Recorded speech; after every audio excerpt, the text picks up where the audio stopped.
Welcome to the Safeguarding Podcast. In each episode, we discuss a different topical safeguarding issue with a range of different guest speakers.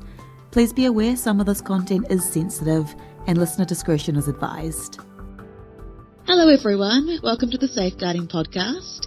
My name's Georgia Latif. I'm the content manager here at the Safeguarding Company. Really excited today to be joined by Rob Hattersley, who's the Managing Director at 360 Skills for Life. Welcome, Rob. Hi there. Could you tell me a little bit about yourself and about your company, 360 Skills for Life? Yeah, as I said, my name is Rob Hattersley and I've set up a social enterprise called 360 Skills for Life, which is using a virtual reality streetscape called Skill City to teach young people a wide range of skills for life. The clues in the title, that perhaps it isn't covered through the academic curriculum or even the careers curriculum, all the sorts of things to do with staying safe and making decisions, managing your finances, all that kind of thing, which we've only just set up in the last 12 months. So it's all been a post-pandemic operation. That sounds wonderful. So can you tell us a little bit more about Skill City and why you've gone for a virtual learning platform? Yeah, so the history of this, and some listeners may have visited some of these centres, is that around the UK there are still some physical buildings, with big warehouses essentially, where when you walk into them there are street layouts, full-size street layouts inside these warehouses. They're called safety centres, and these have been built by often the public sector, fire services, police, or councils, and some are charities, and they teach children safety skills. So they go and learn how to cross a road by crossing a real street. It's a bit like a film set. And I've run several of these in Birmingham and now and then in Dorset. And during COVID, these became uneconomic because schools couldn't visit, and therefore we lost income. But rather than give up, we thought actually we could do this virtually. So that's the history of it. We've created a virtual street layout which you can navigate on a school's big screen, an interactive whiteboard or interactive screen, desktop or laptop or tablet. You can walk around the street, you can cross roads, you can go into houses.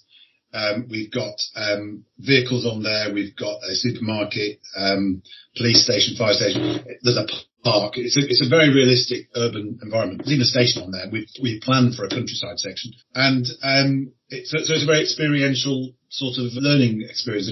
Young people are in a real environment. They're presented with dilemmas, so they get given a decision to make rather than telling them. We're not telling them anything. We'll give them a dilemma and they've got to make a choice. It's teacher-led, so the teacher will say, well, what are we going to do at this point? We've got a problem here, haven't we? And see what the young people think about it and guide them through a set of choices. Okay, could you, not to put you on the spot or anything, but could you give us an example of one of these dilemmas that a child might face? Absolutely. So we will be covering all different sorts of topics. So there might be road safety dilemmas about how you're going to cross a street. But that's for the future. The safeguarding platform that we have now launched just last week, one dilemma might be a friend has found that they go home after school and there's a pattern where their friend is going home with them, eating a huge amount, and then going to the toilet for a long time after that. And the friend is getting concerned, what's going on, what's all this about? So one of the dilemmas is how would you deal with that? Not jumping to conclusions, but making sure that you can act appropriately and support your friend in what is possibly an eating disorder, or perhaps having some sort of mental health crisis. And these are really gritty, difficult topics for children to deal with. Another example might be, again, a student, child, young person goes home and one of their parents someone's attacked them in the home. And again, there's a bit of first aid in there. There's a bit of getting emergency help. Yeah. And there's a bit of thinking, how did this happen? Because they're denying that anyone's hit them. They're saying they've just fallen over, but it doesn't seem quite right. So we covered domestic violence. This first strand, we've kind of tackled the hardest topics first. Because things like road safety and even, financial literacy are quite, they're not easy, but it's clear how you can teach those to children. But safeguarding is a really difficult topic that's very personal. Yeah. And one of the reasons that we've done what we've done and gone for this topic first, partly because the NHS who are funding this, said it was one of their top concerns and please can we cover it first. But also is because it's a topic that teachers really know that they want to deal with. They're dealing with these things in the classroom day in, day out. But all the work in schools is quite right. This is all positive. People are improving their safeguarding processes. The safeguarding company helps with that. They're improving the way they report, the way people act on things. But there is a gap in how do teachers talk to children and raise these issues in the classroom as part of the curriculum to make conversations positive and safe, but make children and young people feel that they're not on their own, that they can get help, knowing what to do, and also have confidence. Because a lot of the time, I'm come from a teaching background, and children are very easily blame themselves for anything that happens in their lives. They always feel it's their fault. And to understand they're not on their own, it's not their fault, and there is help available, is really critical for their mental well-being. And that's partly why we tackled that subject first. Of course. And I think, like, working in the safeguarding company, we're always talking about helping educators and adults to safeguard and protect children. But I think you're right, and there also needs to be a step there to empower children with the skills to actually start to safeguard themselves and each other. Because at the end of the day, you might see things that happen to your friends outside of school hours. Teachers are only with children for a certain amount of hours in the day. And as we've seen with the lockdowns and the pandemic and everyone learning from home, I think what you're doing is really important. So, amazing work. What age range? Sorry, you go ahead. The age range for the pilot, which has just launched, is 10 to 14. So it's year 6 in English schools, primary 7 in Scotland. And it covers Key Stage 3, because the NHS said that Key Stage 3 is where they get a lot of presentation of these issues that they have to deal with. We're really keen to extend the age range down as fast as we can when we've got funding, because we want to start early preventative work early on. But that transition from, potentially a primary school where there's there's perhaps only 1 or 2 other classes, they know all the teachers, they're the same teacher for a lot of the time, suddenly going to a secondary school where you've got to go on your own to school, you're no longer taken by parents, you don't have to catch the bus. It's a huge change. Now, some parts of the country have got middle schools where that change is staggered, but in a lot of the country, children are going from what probably feels like a very safe, protected environment where there's a lot of interaction between parents and teachers, to suddenly, and I remember this with my own kids, they're suddenly going to the secondary school and you sort of lose all contact. So that's why we covered that transition phase first, but we do want to extend it. We do want to extend it down. Just going back to your point about the issue about what topics to cover and helping children to understand the situation that they find themselves in. It's not just about, for example, like a safeguarding issue where an adult is mistreating or abusing a child. The other thing about this approach is that sometimes the child themselves may realise they are actually not doing the right thing by their peers, or that a friend is, what someone they think is a friend is actually not behaving appropriately to them, and they didn't like it, but they didn't realise it was inappropriate. Because a couple of the scenarios that we've got, I don't want to explain them all too much because I'd really like listeners who are teachers to actually go onto the platform and try it. But a couple of the scenarios are around peer-on-peer abuse, for example, or parental.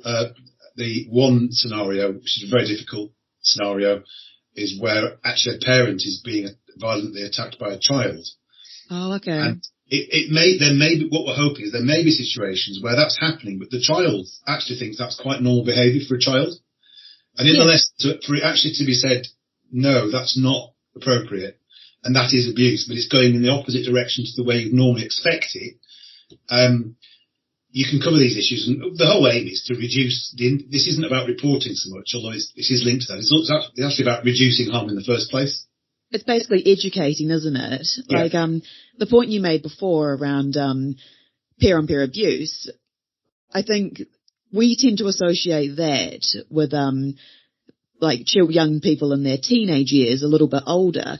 But in reality, coercive behaviour and bullying and that controlling friendship can start in children quite young. Yeah. So I think you're really right in saying that if children hear that those actions are not appropriate and it's doing harm, they might reflect on themselves and go, oh, actually, I treat my best friend like that. I don't like it when she goes and plays with other people. I want her to just play with me, and maybe that's not appropriate behaviour. So I think it is really, like you said, it's important lessons for children to be learning.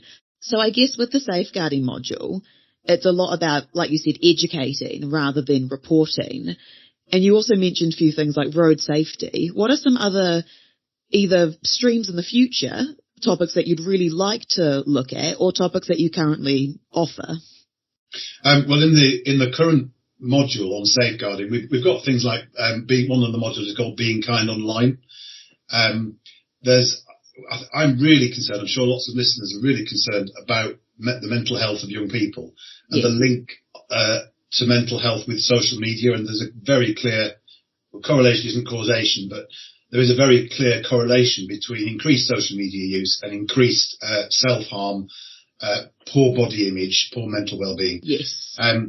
But rather than standing in front of a class and sort of wagging your finger and saying, come off social media, don't do this, don't do that, do this because it's healthy, the process we've got is giving young people dilemmas and encouraging them to explore why they're feeling like they are, what might cause it. And they discover for themselves, actually, perhaps those kind of posts or that kind of social media use is actually making me ill. But they discover it for themselves.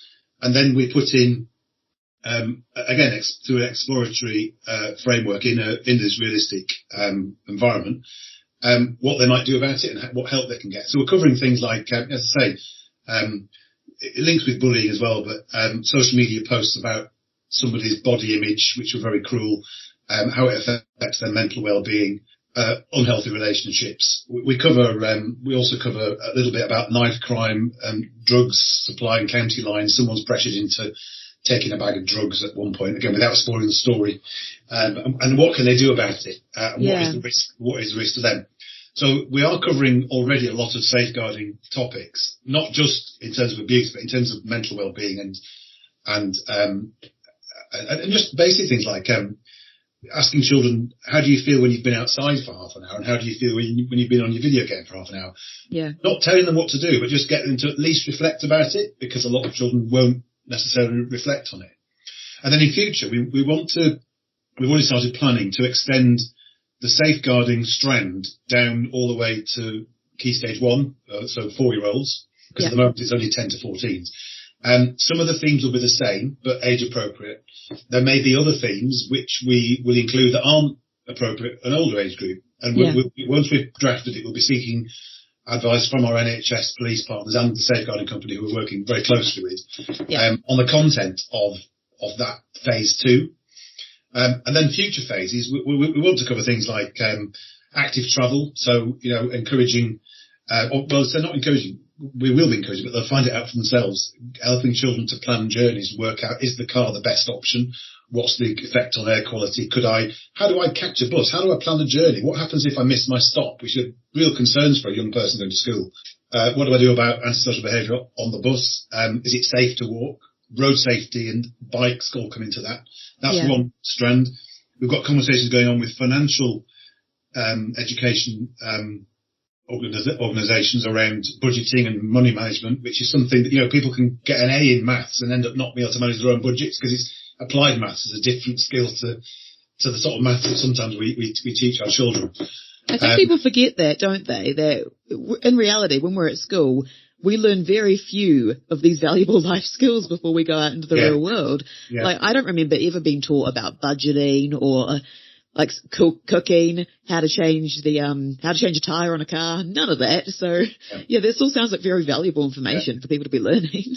So we've got, you're right. We've got a whole lot of ideas for future strands, and the curriculum artificially divides things just because we have to organise the curriculum some way, but actually there are links between all these topics, and children that walk to school and eat healthily and get outside are going to be better even from a safeguarding angle. Yeah. And if we can reduce the pollution at the school gate from cars idling and being driven to school, that's going to help there are links between that and their physical and mental health as well. So these things are all connected. And we've got a 2 or 3 year plan, depending on our funding, the funding strategy, to get all these topics in Skill City, so that teachers can switch on the module that they want. So if they want to cover safeguarding for year 5, they can do. But if they want to do active travel at year 3, they can switch that one on and turn the other one off. A really important point to emphasise is this is not just about. It's not about putting a headset on a child and kind of expecting VR to reprogram them, because first of all, we're not using headsets because this is a collaborative. It's about children having discussions with their teacher in the classroom. I was about to ask you that, how the sessions actually work. So is it like traditional classroom learning where they all talk about it together? So when faced with a dilemma, is it majority rules over what decision the children make, or does one child volunteer and you just go down that route to see how it plays out? Really good question, and the answer is it's up to the teacher. So okay. It's not a cop-out. That's because we really want. No, I think that's good. Yeah, because we're both Sue and I that have written the program. We're both teachers ourselves, and it's really important teachers read these resources and understand them first, and decide what's appropriate for their children. Partly because some of the topics may not be appropriate, and they need to make that decision. We've specified which age group we think it will work with, but it is up to the teacher's final decision on that. And then the delivery method, it works just as well with using any group size. So you could have a whole class, big screen, making collective decisions by majority vote. But having said that, when they made a decision, they can reverse it. They can try a different answer and see whether the outcome is different. So it's very exploratory like that. Unlike in real life, you can undo a decision and make a different decision. In fact, I quite like that idea. Yeah. But equally, it will work on laptops or tablets. So you could do that as a class, demonstrate it, and then give it to small groups and say, right, I want you to go away and explore this, and write down what you decided and what the outcome was, and whether you thought that was the best thing you could have done, and what were there any problems, and then feedback at the end of the lesson. And what I was going to say was, we've got every dilemma. So we've got 36 missions in there at the moment. And every one of them, we've got lesson plans that go with those dilemmas. So there's a full lesson plan that the teacher can download or use on an iPad, potentially for several lessons different work. It depends on how the teacher wants to use it. So they're not just given a VR resource and said, get on with it. They're actually given a lesson plan and a scheme of work that they can use across a whole term, possibly a term or two of learning in school. And then the third element is there's a set of follow-up resources. So when they've done, for example, the issue on the knife, carrying a knife, and the fact that actually puts you more at risk than it does by not carrying one, which is the opposite to what some young people would think. It then signposts you to other work from the police or knife crime charities on that topic from other providers. So we're offering a standalone resource, but we are signposting to lots of other partners, including people like yourselves at the Safeguarding Company. Yeah. I think that sounds amazing, because the sake of thinking like, oh, I've done that, I can tick the box, off we go. When in reality, every topic, there's always a need for, the exploration and for everything to keep continuing. And like you said, being able to signpost to other companies that also have other resources can be very valuable for people who might think, oh, I want a little bit more out of that. I need a bit more information. And it sounds like you've done a really good job to make it very supportive for the teachers, to actually supply them with the lesson plans and the resources and not just say, here's the dilemma, off you go. Yeah. I think that sometimes there's a tendency, and this sort of underlies the 360 concept really, but a tendency for agencies to think, we've got a problem, right? The extreme example is let's have a colouring competition, or let's do a PowerPoint, or let's do a video, and then throw it at schools and expect them just to use it. Yeah. Our approach is very different. We are trying to empower and train teachers to be in the safeguarding area, to be safeguarding teachers that actually teach this directly themselves. And rather than us doing it, we've got ideally every teacher in the country having useful, positive conversations with their class about these topics in the classroom, and feeling supported because they know what to say, because our lesson plans and the further resources and advice will empower the teachers to do that. So not only are you empowering children and young people with the skills for life, you're also empowering the teachers with the skills to be able to teach the subject matter in maybe a less traditional way than normal teaching. Because I think I agree with you. And after the pandemic and the lockdowns, virtual learning and using digital elements has become very popular in schools. What do you think about the Skill City and 360 Skills for Life and your approach for making it interactive? What do you think about that in regards to how children will respond to it? Do you think an interactive element is always better for child response? Absolutely, because there's an old saying, if you show me, I'm going to forget the quote now, but if you show me, I forget. If I do it, I remember. There's another bit I've temporarily forgotten. Our motto is discuss, decide, do. We can put a dilemma in front of that as well. So you give the children a dilemma, so they're not passively receiving information. They're given a problem. When you get a problem, you have to respond. I mean, one of the responses is I'm going to ignore the problem, but that's still a response. You're forcing them. Each child has to think, what would I do? What would I do? So that they're completely engaged right from the start. The VR element is a really useful tool because they're not having to imagine the kitchen where the parents on the floor having had an accident. They can see it. They're standing there. They're the user on the screen and they can see it. They're in the park surrounded by a group of other young people that are, behaving quite aggressively. It really puts them in that situation. They have to respond. So that kind of interactive response type learning, I think as a teacher myself, I've always found really powerful when you give children a dilemma. Children are far more mature often than adults. I think because they come up with things in a far more honest, factual way than all the kind of conditioning and the opinions and things that we have as older adults. They react really well to giving them a problem, and they come up with some fantastic solutions. And you sometimes think, actually, can you run the government? Because I think you potentially, you really understood this. I've always been inspired by the Youth Parliament was on Channel 4 years back. The quality of the debates was fantastic. And I think if you give children those dilemmas, they explore things for themselves. But what's really important is, as I've alluded to before, what we're not doing is saying technology has all the answers. Skill City is just the start. Skill City is where there's a tool for the teacher to get kids engaged, present them with dilemmas and start a discussion.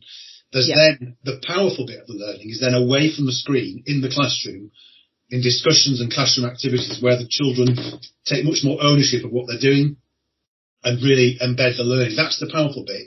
They're actually having conversations with each other. If we design this for headsets, every child will be probably learning individually in a personalised experience, not relating to their classmates. And that is really important for us, for mental health as much as a learning style. Do you think as well, in learning together and hearing what everyone else needs to say about the dilemmas, it'll make them more open to other people's experiences and opinions and maybe more empathetic as well?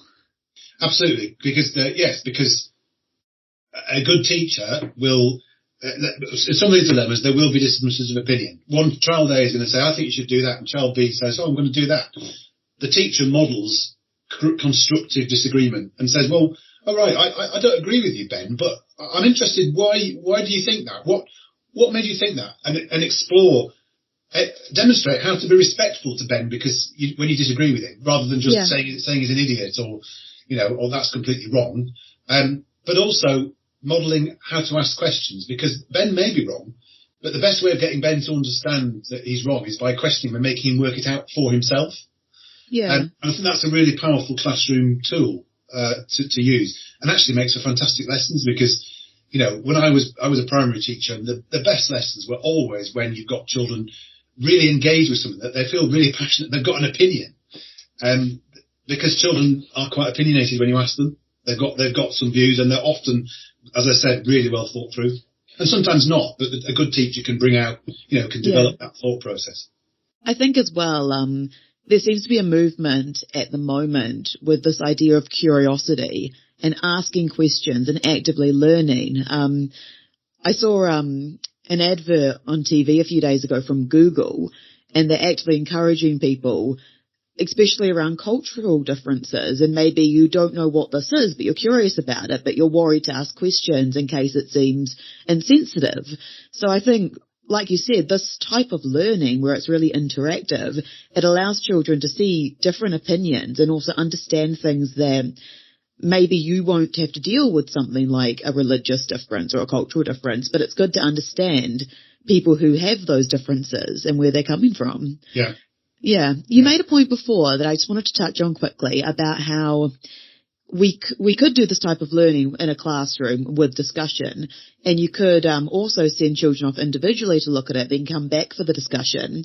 I just wanted to say that sounds really good because I know everyone learns differently, and some people who may not feel comfortable, if they're a bit more introverted, talking in a live discussion might want to still go and do the dilemma themselves. So it sounds like you've got a really good system here where it caters for all levels of learning. Yeah, we don't certainly hope so, but it's designed with that in mind. There is a lot of discussion, but you're absolutely right. In fact, we've mentioned in some of the lesson plans, we've actually made a point, to the teachers, this is a sensitive topic, don't sort of force any child to answer this, and make it clear you don't have to answer this if you don't want to, but if anybody wants to talk about this and feels comfortable, that's absolutely fine, and we'll all listen respectfully, etc., etc., which all good teachers would do, without thinking about it. But there will be children who will learn better by exploring with just in pairs, for example, exploring, writing it down. Smaller groups, yeah. That sort of thing. And that's why this is not teachers switching on a screen and sitting back and watching it happen. They have to be actively engaged in the lesson. The teaching assistants have to be actively engaged in the lesson, supporting it. They've really got to be involved to make it work, because some children will need more support. But again, when I was teaching, this kind of learning is quite surprising in terms of who says what and who's capable of what in your class, because this kind of learning, children always surprise me, but teachers will find children saying things that they didn't expect them to say and showing the maturity that they don't expect and the potential that they didn't expect. And the academic children won't necessarily respond to this as well as the non-academic children. Yeah. And it's a nice way. When I run these kind of sessions in person, one of the things that I really like is surprising the teacher with how capable their student is when they didn't think it was. Didn't think they were. When we ran the physical centres, there'd often be a child that was clearly sort of seen as it was clearly difficult for the teacher, and I understand that. I've had children like that myself, so I would always deliberately spot them doing something right. Yeah. Because in a practical learning session about safety or safeguarding, there were lots of opportunities for that, and then making a big fuss about it. And you could almost see the child realizing, oh, I can do something. And my teacher's the confidence. Yeah. Confidence. My teacher's pleased with me. Ah, right. And it's a little chink of light for the teacher to take away and say, right, I've seen a different side to that pupil now. I'm going to find the good stuff. Because I think as well, like you said, learning styles differ, and you do have children who are more academic than others, but then you have people who are visual learners and verbal learners and people who want to get up and actually walk through the situation. So it sounds like you've done a really good job to make sure it's really inclusive as well as accessible to everyone. Yeah, hope so. I mean, we used to sort of try and make things, there's obviously a lot of visual in there because it's a visual, the product visual. But there's a lot of written things. There's a lot of written things as well. There's a lot of discussion, so it's all rules. There's a lot of activities. There are activities they can do in the class, and the third element that doesn't yet feature as part of the safeguarding module, but will in the future modules I've mentioned, is our outdoor element, which basically means encouraging teachers and supporting them to go outside school. It doesn't have to be actually outdoors. So that's more practical learning. So for road safety, for example, planning a route to the local shopping centre and actually taking your class on that route, and making sure there's a police officer that happens to be in the right place at the right time as you plan that route, because we're working in partnership with the police. That would cover the sort of kinesthetic, practical, the people that like to move around to learn. It covers that as well. So we do hope we've covered all the bases. Of course. So just speaking about those modules, I think we've covered the safeguarding one in quite a lot of detail. You've mentioned the outdoor one. What are some of the other modules that you currently offer? Well, at the moment, we only launched last week, as we're speaking at the end of March. We only launched last week. So the module we've got is safeguarding for 10 to 14s. Perfect. But as I say, there's a whole suite of lesson plans and schemes of work for Key Stage 2 and Key Stage 3 in that. So the platform is really, there's a lot in it already. As we add new modules, we're going to add them for member schools who've signed up. I should say some of them funded. In the Southwest, we've got funded places, limited number of funded places for schools, but schools anywhere in the UK can sign up for a small subscription fee. Okay. And any new modules that get added during their membership will be added at no extra cost. So once you've joined, you get everything that that we're developing. That sounds amazing. The main reason is just if we had an active travel module, I would like all the schools that signed up for safeguarding to benefit from that. I don't see why, and actually some schools or some teachers or some organisations will come to us through a topic like safeguarding, and they'll think, oh, actually, I didn't know you're doing all this active travel stuff as well. Great, we'll use that. And some schools will be doing covering active travel and wanting to get their kids walking to school. And we'll come across the safeguarding and think, we need to work on our safeguarding. Exactly. And the partnership with yourselves and My Concern software is really helpful with that. And it just all gets a bit more joined up. Yeah. So, but the next phase, as I say, is to extend safeguarding. The one after that is probably active travel. Yeah. Finance. We'd like to cover fire, water and road safety and home safety. I think that's really important. At various points. Yeah, because we talk about in safeguarding a lot of children who are young carers and who are responsible for cooking for their younger siblings or even for their parents. So I think those skills, like you said, are really important. Yeah. And Skill City would be a great way of doing it because you'd have dilemmas in the kitchen around cooking and gas, electrical safety, water safety, and then another one is for home leavers, which we'd like to run, which is sort of 14 plus age, around. I'm leaving home for the first time. Potentially, I'm leaving care, or I'm going into my own flat, or I'm going to university for some young people. And what am I responsible for? Who pays the bills? How do I stay safe?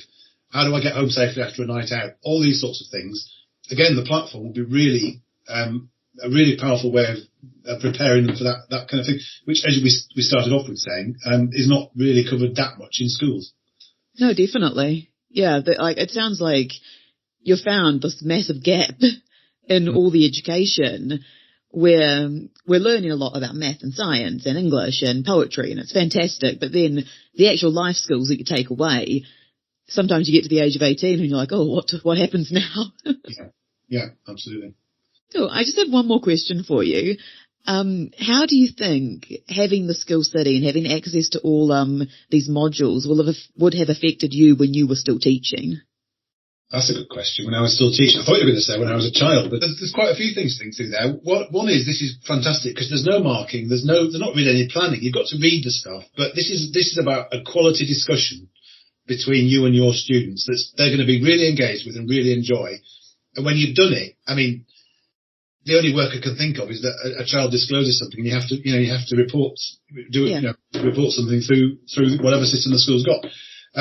It's great for teachers because it's fun. It's hard. It's going to be difficult topics, but it should be fun, engaging. Shouldn't result in any extra work for them. I think every teacher will have a story about how they saw a different side to a child. And for me, it was taking children to the Forest of Dean for a week of outdoor activity, and completely changing my relationship with 2 or 3 of those children that were quite difficult at school, and just understanding them. Yeah. And I think that this is classroom based. But because of the topics you're covering and discussing, I think it will really help teacher-pupil relationships and behaviour potentially, because you can only deliver this effectively by being empathetic and being understanding and non-judgmental. And it puts teachers with a really powerful topic that the children are interested in, and they probably do want to talk about in lots of cases. And I think it will really help pupil-teacher relationships, which helps behaviour, which will help in those academic topics. This is not something that's separate to those academic targets that teachers have got. This will help you. And in the setup for what we're doing now, we've realised that the issues that teachers are dealing with now, I mean, I was teaching 10, 15 years ago. It's so much worse now in terms of pupil mental health, safeguarding concerns, the backgrounds that children, that the number of children in poverty has just shot up.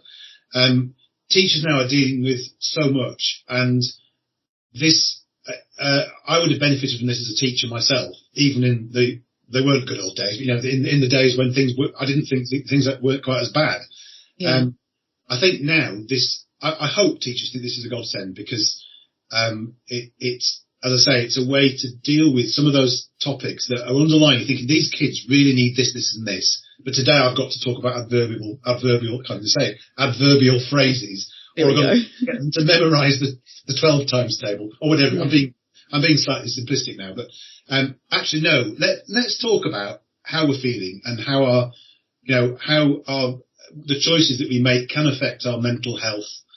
Choices that other people make can affect our mental health. Let's talk about some real life stuff. And I think, as a teacher, I would go home after that day and say, I've done a good job today.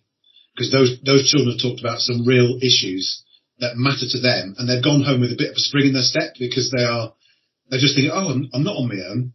Yeah. I know how to get help. And I've got a better relationship with my teacher. Good. So I'd have loved it. Amazing. I'm glad to hear that. Okay, well, thank you so much, Rob. It's been a really wonderful session just talking to you about the work you guys are doing.